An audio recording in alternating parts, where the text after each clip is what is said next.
formal na papasok ang bansang Amerika sa giyera sa West Asia, sila ay magpapadala ng mga tropa sa Israel ng halos 100 Amerikanong sundalo at madedeploy sa Israel.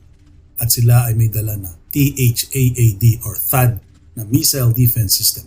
Sabi ng US na ito ay magpapalakas ng defense system ng bansang Israel.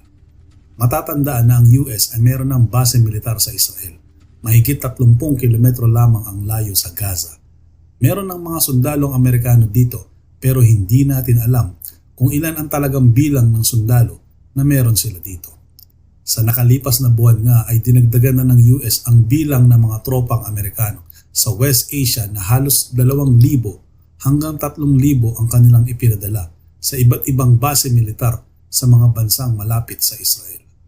Nagpadala na din sila ng 6 na warships at para madali ang pag-mobilize ng tropang Amerikano, ang kanilang sabi ay para maprotektahan ang bansang Israel sa anumang pag-atake ng bansang Iran. Sabi nga ng Pentagon na nagpapakita lang sila ng kanilang ironclad commitment sa Israel at para madepensahan ang mga Amerikano na sa Israel ngayon ang sa anumang pag-atake na manggagaling mula sa Iran. Ang THAAD missile system ay nakapatong sa mga trucks at bawat system ay may 48 na interceptor. Ang isang interceptor ay isang missile din na mag-shoot down sa missiles ng kanilang kalaban. At meron din ito mga radio at radar systems. Dito papasok ang 100 sundalong Amerikano para i-operate ang mga missile system na ito.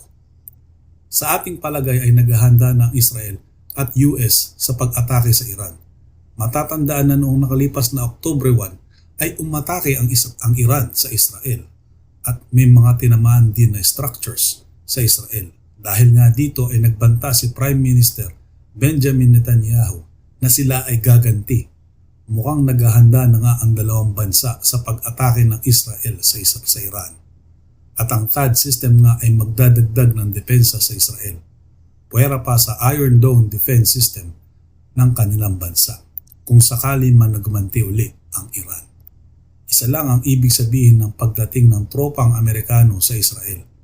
Mukhang magtatagal pa ang giyera sa West Asia at tayo mga Pilipino ay nananalangin na sana ay magkaroon muna ng tigil putukan dahil nga ngayong araw ay magtataas na naman ang presyo ng langis na may direktang epekto sa ating mga kabuhayan.